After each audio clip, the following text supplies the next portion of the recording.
Hi, everybody. Good morning. Thank you all for joining me. I love starting at the morning, or for me, continuing my afternoon talking about Eress Yisrael, because I think it just gives our life so much meaning and inspiration and everything. And why not start off the morning that way? What we're going to speak about today is a continuation of last week's class. And I see that everyone here was there last week, which is really great. And like I said last week, I also think it's meaningful to learn about this before the Shabbat, because usually we like focusing on all the victories and all the great stuff that happened in our history. And we do have stuff that is not great and is not good. And Tisha B'Av is a day where we focus on that and on what's wrong and what needs fixing. And this, hi Ellen, good morning. And this second part of the class focuses on a time in history that was really, really not good. And I love also that it's a personal account. So I'm going to share my screen. We're going to start by reviewing for myself and for you what we did last week. And then we're going to do part two. If anyone, I see now more people joined. If anyone wasn't here last week, that's fine. You don't need last week, but it definitely helps. So let me share my screen. Okay. We opened up the class, and we're opening up today's class talking about a person who I didn't even name, that I think deserves a plaque, a medal, an award, to light a torch on Yom Ha'atzmaut in Israel. That's what they do. They honor about 12 people each year. And this woman, her name cannot be found anywhere. And I think she is a hero, really a hero. Why? She is a mother of 5 small kids. And we got a small taste last week. We said she was living with her family in the old city, and then the old city fell. People surrendered. So now she has 5 kids that she needs to take care of. How is she going to take care of them? What is she going to do? And to survive something like that and come out stronger and braver and better is an incredible thing. So today we're going to finish learning about this family. We were following the Steiner family that lived in the old city. And we'll see if you agree with me that she deserves a plaque of honor. So our goals, last week we explored daily life in the Rova in 1947. This week we're going to talk about what was the experience of being kicked out of the Rova. And I'm embarrassed to say, really, up until I became a tour guide, I didn't even know that it was a thing. I was like, what do you mean just kicked out of the old city? And maybe I knew 19 years we couldn't go, but to actually put myself in the shoes of a family that lived in the old city and then got kicked out by the Jordanians, that was something that was new for me. So I'm happy to share that with you. Where did the Jews go after the old city fell, after the Rova fell, and what happened then? It's empty. Now what? Okay. And the overall question is, what are some of the more painful parts of our history as a Jewish nation? All of this was taken from, I remind you, a book called Mitoch HaHafecha by Pua Steiner.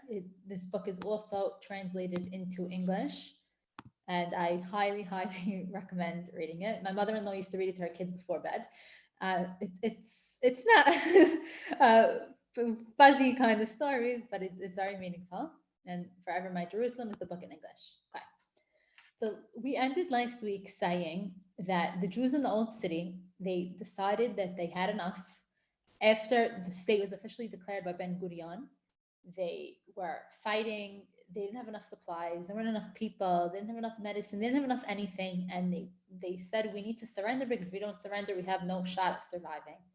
And they were living in shelters. They were living in storage areas. They weren't living out in the open, because that would be dangerous. And Pua writes that as she is stepping out of the storage area where her family was living, the sun blinded them because they hadn't been outside for weeks. And she describes how painful it was for the soldiers throwing their weapons down a pit. And she asked her mom, why are they doing that? We worked so hard to get the weapons. And her mother says, well, now that we surrendered, we don't want the enemies to get them. So this is better. And it was clear to everyone that they need to leave. And there's people that never left the old city in their lives. An option was given to people to stay. What's the option? Stay if you want to submit to King Abdullah of Jordan. And nobody picked that, because what does that really mean? Submit to him? What is that? They saw what it was like living with the Muslims for the past few weeks. So everyone left. And we ended with this question. You have 1 hour. We, Pua speaking as we, have 1 hour to pack up all our stuff and leave. And to make matters more complicated, the Jews were all kicked out of the Old City on Friday, and Shabbat was in an hour. So what do you do now? What's first? What's second? So her parents went back to the apartment to pack. And here's a reminder of what their apartment looked like. Wow, even though it was last week, I feel like it was years ago. I barely remember it. So I'm glad I'm reminding myself too. They had a whole family lived in one room, very simple chairs, table, beds, closet. We said this clock the parents got for the anniversary gift. And Pua's parents asked her and her sister, what do you want to take back from the apartment? Now they begged to come and the parents would not let them. And this answer is so beautiful. She goes, Mom, bring me my sidur. That's what I want. Out of all the possessions I think she could bring, that is what she wants to save. And her sister said the same. So the parents pack the sidurim and for their girls and bring whatever essential items they can, clothes. The mom brought her candlesticks. The dad had a set of gemara that he wanted to bring. And this is what they're leaving the old city with. So they have two big bundles. And you see the colors here. I have gray and pink. I couldn't find the picture of a yellow one, but Pua writes out her old faded blanket was, they have rags, tied all the items together, and she felt comforted. She said, at least it's something familiar that we could take with us. These backpacks over here, one was Naomi's, one was Pua's, another bag of the dad's, and this is the family. We have 9-year-old, 7-year-old, 3-year-old, 2-year-old, and a baby, all leaving the old city. So I can't just want to move. Let me commit a participant.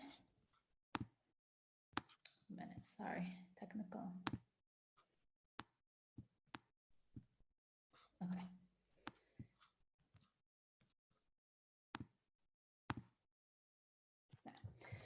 This is a picture taken from the day the Jews were surrendering. And if you look at what's going on, you see just this mess of people. It's unorganized. It's guys just sitting on the floor on the rubble, and they're all gathering their possessions together, getting ready to leave. So this is really, really what it looked like. And this picture, which is the cover of the book, what is Pua's family. There was this American, I think he was American photographer, John Phillips, that was there snapping shots of what was going on. So that's how we have documentation. This over here, this woman with the mitpachat is her grandma. This is the baby Yehuda. This is her sister Naomi. This is her sister Ruti. And this over here, this polka dot sleeve is the author of the book. This is Pua. And the family is all together. They're getting ready to leave. You see the grandma is carrying her possessions with her. Now, some of the thoughts and feelings that Pua describes, and I mentioned that this, I think, connects to Tisha B'Av because she literally connects it in her book. Oh, wait, that's actually next slide. Hold that thought. So Pua says, after a lot of time had passed, people nowadays asked, why? Why did the old city fall? Why didn't Ben Gurion send troops to support them? People asked, how? How could this happen? I don't understand it. This is the old city. How come the people couldn't have done a better job defending themselves? How could the old city fall? Why didn't backup come? These are all questions that people ask now. She said, but back then, you saw the picture. They're just standing there with the little possessions that they have, knowing that they have to leave their homes. She's, why wasn't it given to the Arabs? Why was it given is another question. She said, but then we were standing there with a few possessions. Nobody asked. Nobody answered. All these questions are something you asked after the fact. But back then, our hearts were empty. We were just in such shock. We couldn't ask all of these questions. How? Why? That's something people ask in retrospect. And now we have everyone getting ready to move. Pua writes that her mom told her and her sister to wear their winter coats. Why? Because you want to bring as much clothes as you can, as many possessions. And her and her sister refused. They said, Ma, it's a heat wave today. And it was May when they got kicked out, and it was very hot. It's hot in Israel. They said, we don't care how much you beg, we are not wearing our winter coats. And it was something that other families do. Here we have the picture of a mom on the left, and we have the grandma on the right, and the whole family and their bundles and all moving, going to the unknown. They don't know where we're going. And Pua writes in her book describing exile. She goes, the destruction around us, the sad faces, deep pain, and the bundles tied in rags. This is for sure the way it looked like when our fathers went to exile in Babylon, and this was for sure the mood as well. These people are identifying with the exiles going to Bavel and to the Beit HaMikdash is destroyed. She said this had to have been what it was like. And her sister goes, that's probably what it was like also when they were kicked out of Spain and in any other kind of destruction. Second Temple by the Romans and in the Spanish expulsion. And these people, I think the fact that children at such a young age, they were 7 and 9, this is what they're saying. This is what relating to, well, one, it's a testament to their parents, how great their parents were at education, that they're giving them such a sense of history, that instead of this being an isolated, terrible event, they're able to connect back to what happened to Am Yisrael. And I think that's such a wonderful, it's sad, but I'm going to say wonderful way to live your life, to be able to connect back everything and see the larger picture in Jewish history. And Pua says, we stood among the masses. We didn't cry. We were past tears. I looked for the men. Where is my Abba? Everyone is walking. We're starting to move. And she has no idea where her dad walks. And now you have the mom and the grandma and the 5 kids. She doesn't know where her husband is. And she just has to get out with the kids. As they were walking along, so Pua is carrying a bundle and she sees these Arabs. And I want you to notice in the picture that there's bullets. He's wearing bullets, and she looks and she thinks, wow, what an abundance of weapons. The Jews tried so hard to scrap some weapons together. And here you have the Jordanians, because at that point the army was there, and the regular Arabs that are living there, tons of weapons, and she's in shock. And she's holding her sister's hand in one hand and carrying this bundle in another hand. And she says that the bundle was so heavy, but my heart was even heavier. And these are memories that lasted with her and bunch of people. They're all walking together, walking and passing by the old city that they once knew and lived in. And what's going on at the same time? So they're passing by a store, which was a candy store. They would like they would go and buy things. And she sees the Arabs inside. They broke into the store, eating, stuffing things in their face, in their pockets, chocolate, candy. And she can't believe that this is what's going on and this is what's happening. And not only were they doing that to the stores, after they were done looting it, they burned it. And Pua asked her mom, she goes, aren't they done capturing the old city? And her mom says, yes. So why are they burning the city? Why would they burn something that belongs to them? And that's really a question, because if you really believe something belongs to you, why destroy it? Why burn it? And that's what they did. They're burning the stores in the old city. And Pua is with her sister and she needs to walk, and the flames start burning her feet. And her mother says, jump. And she goes, no, I can't. And her sister starts to cry and she can't deal with the bundle. And her mom says, just leave it. It's fine. And she hopes that her dad will pick it up when he passes and recognize it. And this is what the scenario is like. Here is an actual picture from the time. You see Arabs with possessions on their head. They were looting what they could take. The Jews all kicked out. They said, hey, let's go and get their possessions. So this is what's going on. That was another thing that they did. And now that Naomi doesn't have her bundle, Pua doesn't have her bundle, her mom gives her another one. And as she's walking, she says, I feel this tap on my head, and I look up and I got like nudged from the butt of a gun from one of the Arabs, and he just takes my bundle and he goes off. And she goes, wow, this is bundle number 2. And she's shocked. And this is all that they have. And the mother, God bless her, it's fine, it's nothing. Now, Naomi had a story of her own.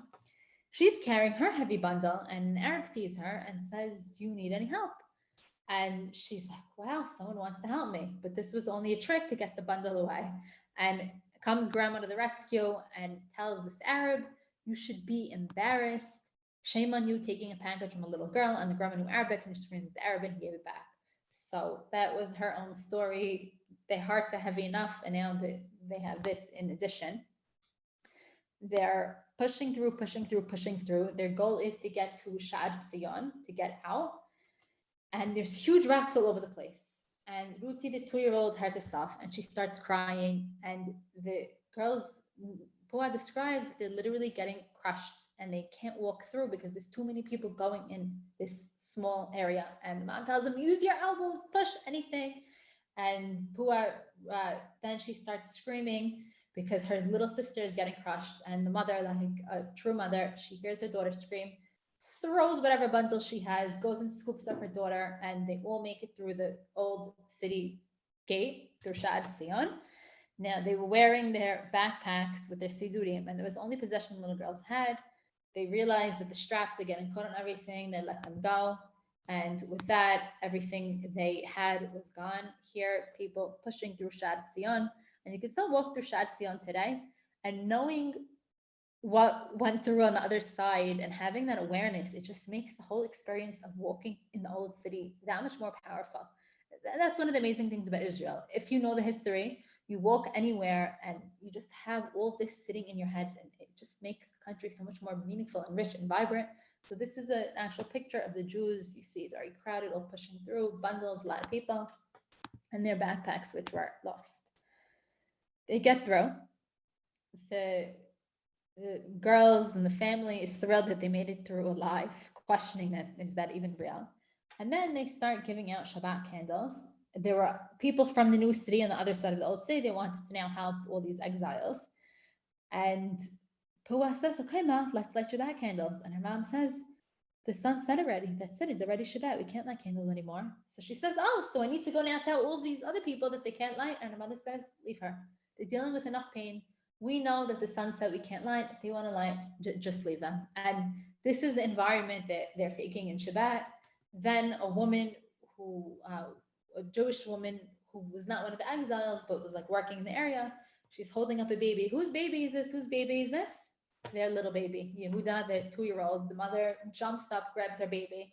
Now, if there's a lost baby, what does that mean? Where's Savta? Where's grandma? But the mom can't even worry about the grandma.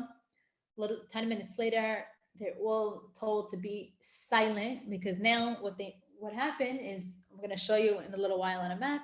There is a picture of the area they were taken to from the old city. It was an area called Katamon, which I actually lived in for 4 years when I moved to Israel. And they need to go into convoys to get there. And to get into the convoys, into these armored vehicles, they need to be really, really quiet. And everyone heard the instruction. And then all of a sudden, the mother, whose name was Matilda, hears a scream, Matilda, Matilda, where are you? It was the grandma. The grandma got separated, but thank God she ended up finding them. So now the family is all together and ready to go into the armored vehicles. Now, Pua, who sees that the sun is set, sees that the mom's not lighting candles, says, I'm not getting into the car. It's Shabbat. The whole life she's learning, you can't drive on Shabbat. She says, I'm not getting in. And everyone around her, it's pikuach nefesh, you have to come in. And she describes the angst she felt that she's going into this car on Shabbat. And yes, it's allowed, but it was still a painful thing to have to do. And finally, they get to this big room, and there's blankets on the floor, and they plop on their blankets and they close their eyes, grateful that they made it out alive and they could finally rest a little. And this experience, this personal account that Pua describes, is one of many stories. And I like hearing about the personal elements, so it doesn't just become a story that happened to people, and you could actually hear small details. Now, they don't have any possessions at all. Everything, all the bundles were left behind. They don't have any food. And then suddenly they hear the food's being given out. They run, realizing how they haven't ate in hours. And the next morning they wake up and the mom picks up her baby and she sees that her baby left something dirty on the blanket. And she has no diapers to change him because the diapers were taken. It was a package. And Pua says, I wonder if the Arab that took my package, did he use the diapers? Did he throw it on the side? Do Jordanians even have babies? And she has no way to clean her baby because she has nothing, to make the situation even harder than it already is. What happened to the men? A woman comes running, says, I know where all the men are. The men were taken to captivity. I mentioned in a Zoom I gave a while ago on the fall of the old city in general, that when the people surrendered, there were so few fighters. There were about 30 actual fighters in uniform, that the Jordanians were so shocked. They said, you were the ones giving us a hard time. I mean, the children and women and everyone that could help helped. So what the Jordanians did, instead of just taking the men in uniform that were official soldiers into captivity, they took all the men, because they said, we can't go with 30 people. We need to take more people. And her dad, Pua's dad, along with all the other men, were some of the people that were taken into captivity to Jordan. For how long? They don't know. What kind of conditions did it have? They don't know. So now you have a woman who has her little kids. She has no possessions, nowhere to live, no food. no husband, doesn't know what happened to him, and this is the situation that the Jews are facing. And the country of Israel in the middle is in the middle of a war, in the middle of the Independence Day war. So all this is going on at the same time, and it's not even that long ago. Where are they going to live? So originally they were all in this big room, and then the people in charge there said, okay, everyone go find houses to live. So Katamon was an area that had Arabs living there originally, and the Arabs all fled because the Sahel, the newly formed Sahel, was coming and capturing it. And they had left these really big, beautiful houses. One day Pua goes exploring with her friends, and they see these fruit trees and they see these big rooms. They go, one family lives in this whole house. We can't believe it. We never saw anything like it before. And to show you on the map where Katamon is, so over here on top where the red is, that's the old city. We left Rishad Zion, and then down here is Katamon. So it's not really a far distance, about 15 minutes travel. This is where they were all taken. And what are some of the surprises she describes we found inside? She says, we go into a room and we see this big shiny thing. No one knew what it was. But then someone said, I think it's a bathtub. My grandma might have one in her house. So that was a big surprise. They found the whole room bathroom, and they didn't have plumbing in the old city. So that was a huge surprise. Wow, look at the couch. Wow, look at the Persian rugs. Their eyes are bulging. They're amazed from all the possessions that they find. And now the Puas family needs to find somewhere to live. Most of the close houses were taken. The mom goes with the grandma for 2 hours to search, and she says, we found a house that's at the top of the hill.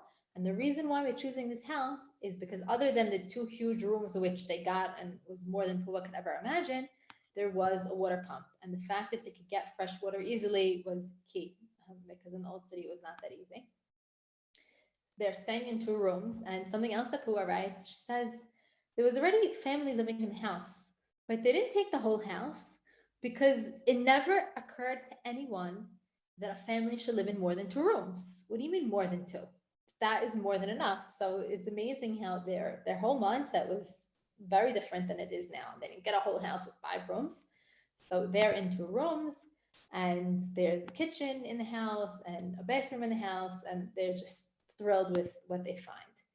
Now, what are some of their treasures? The first day, the treasure was a pail.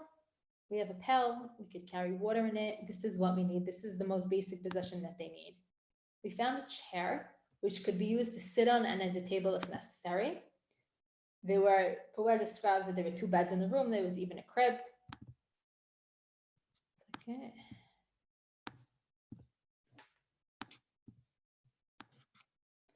A nail, which was huge. A newly used mug and a spoon. And think about if you've given the task to start from scratch. If a person moves into a house today, you don't really start from scratch. You have things maybe from previous homes that you're moving. We think also in terms of big furniture items, a fridge, a washing machine, a table, chairs, but you have things because you have things that you bring with you. And Pua's family now needs to start from scratch. And when you start from scratch, the things you need are these tiny little essential things that you do not have at all. For example, she said when they found a comb and all this they're finding from the abandoned houses, that was huge. We finally could brush our hair. We didn't shower in a very long time. A mirror. A mirror is also a very basic possession that you don't think about until you realize that you don't have one. Truth is, I realize this all the time. In Israeli houses, for some reason, there's not a lot of mirrors. I don't know why. Every time I go to a house, I need a mirror. There's no mirrors. Scissor, very, very basic. Needle and thread. And just pen and paper. She said, these were our treasures. These were the things that we needed to find. Rubber bands. How we got our scissors. So this is a really great story. I mentioned to you that what the families are doing is they're living in abandoned houses in Katamon. And Pua's family is looking for the essentials, needle and thread, a scissor, a comb. But Jews living outside of the old city, they got word, hey, there's treasures to be found in Katamon. And she says, I see people literally dragging pianos in the streets and huge tables. And we looked at them and we said, where struggling for our very survival. We need little small items, and you're going and you're taking a piano. And then when the government realized what was going on, they said, this is not okay. And the government put an end to it, and they had policemen on the street guarding to make sure that things weren't being taken out of the houses. Could be also the government wants to manage the property, figure out what the best thing to do with it is, so they put a stop. Now her mom needs scissors very badly. So she described, I went with my mom one day to look for what we could find. I see a cute chair, I take the chair, my mother sees scissors, takes the scissors, and then she sees a policeman on the corner, she sticks the scissors in her pocket. The policeman approaches her and says, what are you doing? What do you have in your pocket? And she goes, diamonds. Want to see? And she pulls out the scissor. And then the mom goes on this whole rant. She says, out of all people to stop, you're stopping me, the woman from the old city who has nothing, who needs the scissor. Go stop someone else who's taking a piano. Why do you choose to stop me? And the policeman was so taken aback because he didn't expect this. He says, ma'am, I'm sorry. Take whatever you need. And she continues on her way with her scissor. And then Pua takes the chair, which she threw into the bush. She says, okay, we can take whatever we need. Let me take the chair back. So it was just a time that is just filled with tension and stopping the wrong people. And it's a shame when people take advantage. They were in a hill, they were in a house on top of the hill, and the War of Independence is still going on. And one day there's an attack, and they were all fine. But the army comes to them and says, you can't stay here anymore. It's not safe. You're too much in open view. You need to go somewhere else. So up again, the whole family, the mom, the grandma, and all the kids. A few days later, a woman comes running in the streets. We have a list of all those taken captive.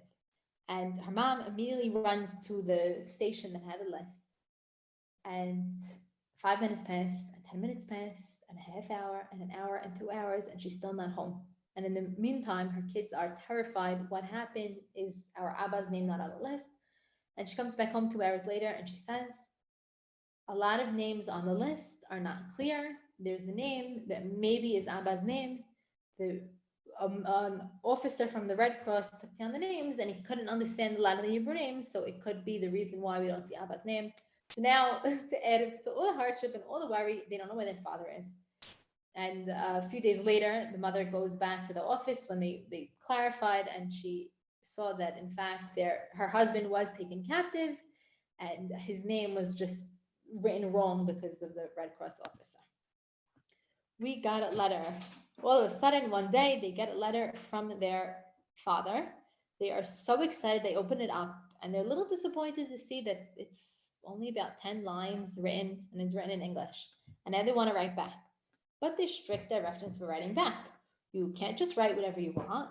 You can only write in English because whoever was looking over the letters needs to understand too. You can't write anything negative. Pua's mother luckily knew English, and she would have a line at the door of her neighbors coming to have her write letters to the husbands. And later on, her husband writing letter to her husbands. The girls learned to sign their names, so at least their dad could see something from them, and that's how they're corresponding, writing letters back and forth. The father, who also knew English, did the same thing for the other men in captivity. They came to him to write letters to their family, and they can't really ask about real things because all the mail was censored, but they did know that their father was alive, and that was really amazing for them. Then one day, the Israeli government decides, the people in the old city are really used to living in small, tight conditions. So the fact that they're all spread out in Katamon in these big houses, they don't need all that. It's a waste. They're used to living small. So let's relocate all of them. And one morning, these two officials working for the government, they come into the house, and only the kids were there. The grandma was out visiting some of her family, and the mother was in town shopping. And they say, how many people live here? And they give them the number. You think you need all this space? This is way too much space. But our grandma lives here too, and she's entitled to her own room. No, she doesn't. Yes, she does. We promise. No, she doesn't. Don't lie to me. I learned not to lie. My grandma lives here too.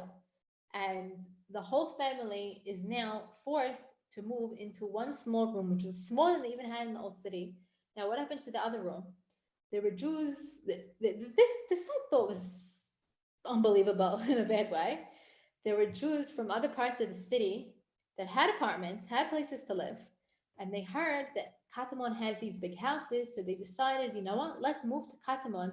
We'll leave our apartments that we already have because maybe we'll get better living conditions in this new area. And Pua describes it was a woman that lived in Mea Shearim. They had an apartment, and all of a sudden she shows up. She's not in exile, she has somewhere to live. But then she realized that living in these conditions, even if the houses are big and grand, are not really conditions. And she ended up moving back. Her mom comes home. Pua tells her what happened with these officers. She straightens it out at the office a few days later. But this, I really felt bad when I learned this because they went through so much getting kicked out of the old city. At least let them enjoy a little bit of space. No, you're used to living in crowded conditions. Live in a smaller apartment. The girls had not learned anything in months. And one day this girl shows up named Sophie. And she tells the family that their father did a huge kindness for them, and she wants to pay the debt back. And she comes every day and she teaches them, a young girl. Now, they don't really know her story. They know that she made Aliyah. She doesn't have any family. And one day, Pua asks her, Sophie, what's the writing on your arm? Why do you have a tattoo over there? And Sophie gets very quiet. And then she leaves and she doesn't come back for a few more days. And now that she's terrified, Naomi's terrified that she said something to offend the girl. She has no idea what it was. And then she asked around a little and she's told the reason why Sophie had the numbers on her arm is because Sophie was in, I don't know the exact terms they use. She's, after all, Naomi, the 7-year-old girl, was in the Holocaust and she has no family and she has nothing.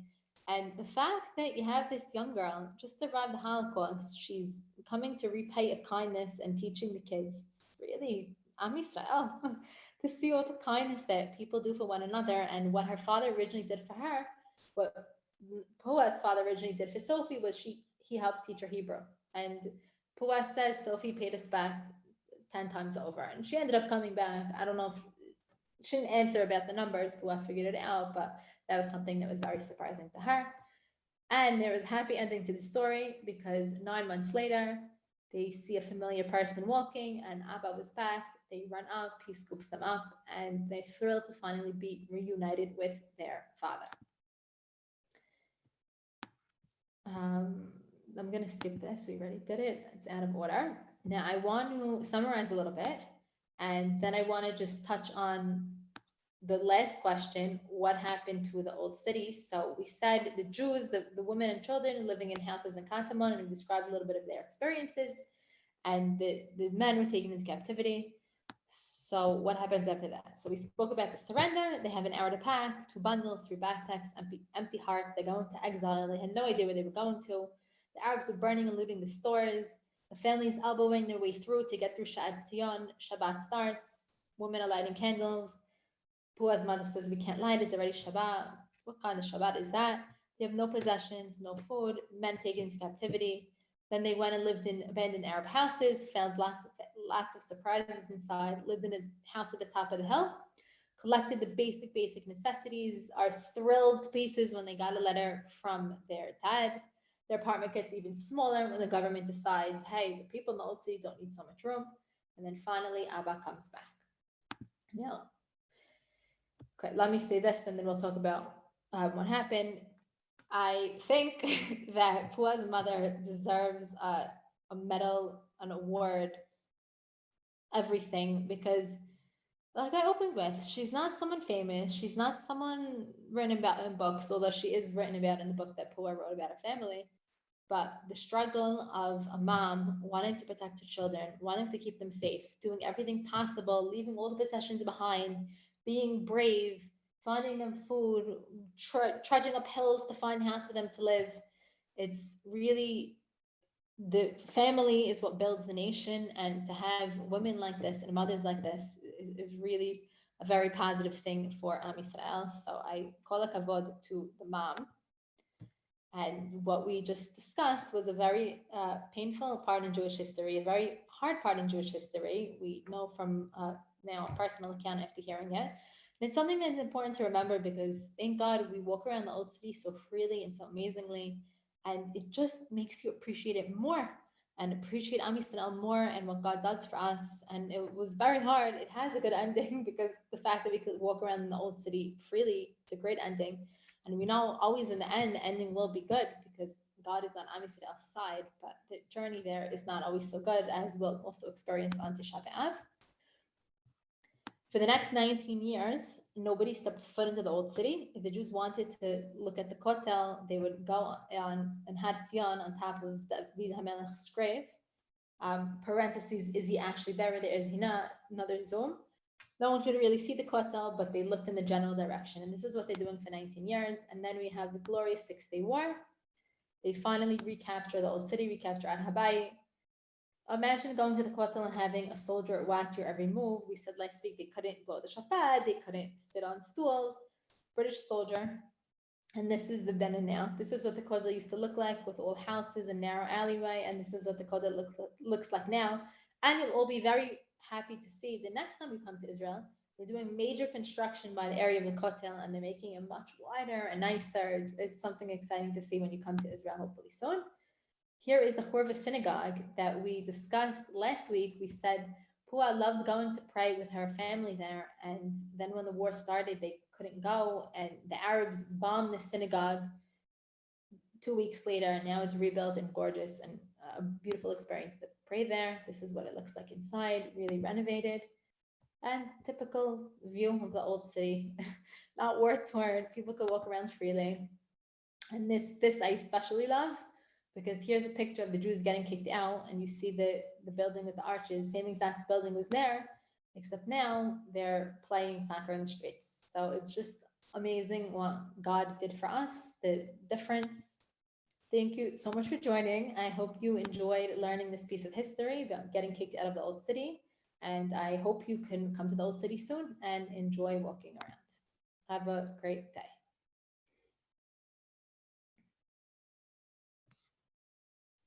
Thank you. You're welcome.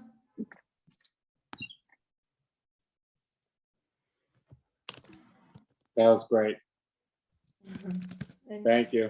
You're welcome. Have a great day. See you soon. See ya.